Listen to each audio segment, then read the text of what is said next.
Do the Seattle Mariners have an all-star third baseman? Let's talk about it.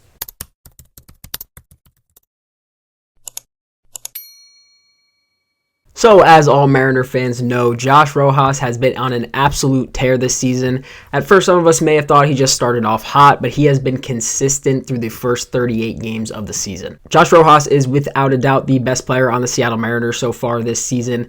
And does he really have a chance at the All-Star game? Because as of right now, he definitely does. And again, while some of you may call it too early to even talk about that, I'm going to go over where he ranks on the Mariners as well as where he ranks compared to other third basemen around the league. So per usual, the stats that you're going to see on your screen when I compare him to other third basemen on other teams throughout the league, this is a minimum of 90 plate appearances, so nothing less. This is only the guys who play consistently at third base. Another little sidebar is this is before the last Twins game, so anything that happened in the Twins game does not count. So it's only up to the third game in the series. So let's pull it up on the screen and see where Josh Rojas ranks. So Josh Rojas ranks according to the rest of the MLB. In terms of average, he was hitting .348, which puts him first amongst qualified third basemen. In terms of his K percentage at a 17.8%, this ranks him 12th in terms of the 12th lowest.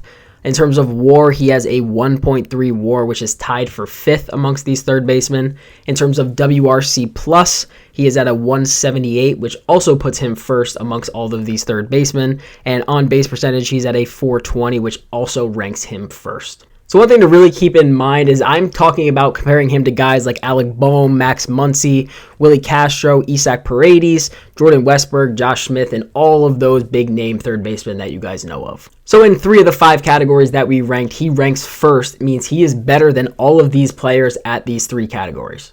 And like I have said previously in the past, that I have always been a big fan of Josh Rojas, and I know he kind of got a little bit of hate in the offseason because, he really didn't do too much, but he did hit .272, and as I said before, he is very, very comfortable playing for the Seattle Mariners. You could tell ever since he joined us that he's just very comfortable playing with this team. And we're really just seeing that come to fruition right now this entire season. He is just absolutely lighting it up. He is dominant. He worked his way up to the leadoff spot when JP got hurt, and right now it looks like he's going to be staying there even when JP does come back. At least in my opinion, I believe he should stay there, and JP should maybe move back down to the 9 spot, let him get in a groove again, and then have a JP, Josh, Julio 1, 2, 3 at some point throughout the game based on this order. And just to really quick go over where he ranks compared to his Seattle Mariners counterparts in terms of these 5 categories again. I won't go through the numbers again, but as you can see, he ranks first in every single category: average, K percentage, WAR, WRC+, and on-base percentage.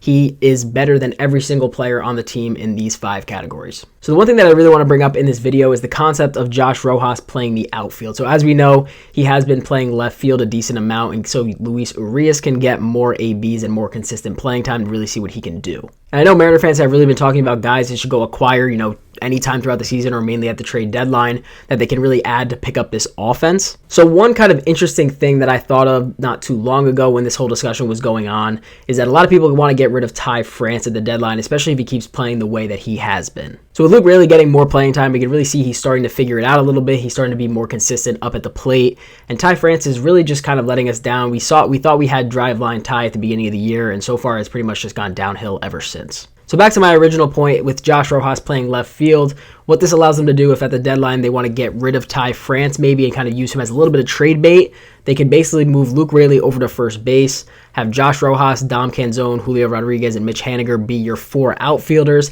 and then maybe go acquire a third baseman. So while Luis Urias is doing decent, I wouldn't say he was doing as good as when he first started the season. He's at a .2 WAR and only a 107 WRC+, so he's gone down over time. And to be honest, if he really isn't doing much and he's still hitting well below the Mendoza line by the time the trade deadline comes around, I would also use him as part of a trade of some sort for another third baseman. So when I say another third baseman, who could I be talking about? There's probably some options on teams like the Rockies, the Marlins, but there's one guy in particular that I have personally always been a big fan of, and due to arbitration, his contract has gone up, and the team is doing okay as of right now. And I know a lot of you are going to disagree with this point, but that is Isaac Paredes from the Tampa Bay Rays. And I know a lot of you do not like his player profile because he is just a strong pull ball dominated hitter. And even when he pulls the ball and hits home runs, it really doesn't go out by that much. He kind of hits a lot of wall scrapers. But guess what? When I said Josh Rojas was tied for 5th in WAR, guess who one of the guys in front of him is? And that's Isaac Paredes, who's currently 4th in all of baseball in terms of WAR from a third baseman. So what this allows you to do is go out and use 2 everyday players for the Mariners right now in Luis Urias and Ty France, and maybe even throw in a guy like Emerson Hancock to sweeten up the deal in terms of go get a guy like Isaac Paredes. That is all pending how decent the Rays do, and if they're looking to sell, that they usually do sell a lot of guys once they get past arbitration period because the contracts go up. And while I am a big Isaac Paredes fan, I know a lot of you guys aren't, and that's okay. I do think that they should go out and maybe consider getting a third baseman and kind of leave their all-star third baseman, Josh Rojas, let him go kind of platoon a little bit everywhere. He's playing second today against the A's, so kind of let him play second, left field, wherever you may need him, and kind of just get a third baseman in here that can be an everyday third baseman. So there are a lot of decisions to be made when the deadline does come up. Obviously, like I said, we have a long time until we get to that point.